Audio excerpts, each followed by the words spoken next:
महाराज जी, गृहस्थ जीवन में किन बातों का मतलब विरोध कर सकते हैं और किन बातों को सहना चाहिए? गृहस्थ धर्म में हमारे ऊपर, जो सिर्फ हमारे शरीर के ऊपर अगर कोई गाली देता है, अपमान करता है, लड़ाई करना चाहता है तो हम नहीं लड़ेंगे।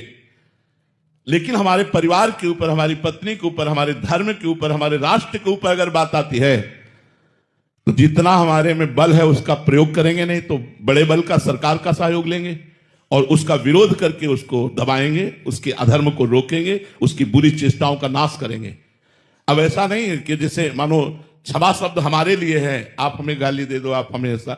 लेकिन वहीं अगर एक दिन भिक्षा मांगने जा रहे थे तो जब लौटे भिक्षा लेकर तो एक गाय जा रही थी और पीछे से एक गड़ासा लिए हुए आदमी, तो हमने देखा, हमने कहा तो मार देगा, जोर से आवाज की, रोका उसे, रुक वहीं, ये क्या है?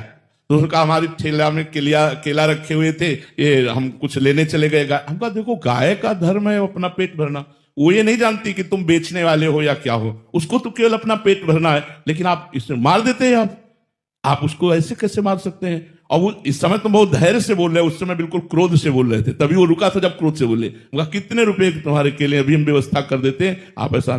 तो जब कभी अपने धर्म के ऊपर, किसी ऐसे दीनहीन के ऊपर कोई अत्याचार हो रहा हो तो वहां में साधुता नहीं धारण करनी है, वहां में बल विक्रम धारण करना है। तो धर्म का अलग अलग स्वरूप है। गृहस्थ धर्म में इतनी सहनशीलता रखनी कि हम जा रहे हैं, हमें कोई बिना गलती के गाली दे रहा, हम सह रहे हैं।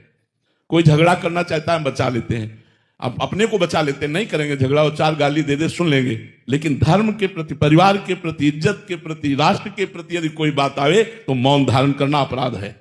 उस समय मौन धारण नहीं करना, उस समय मुखर होना, उसका विरोध करना है। ऐसे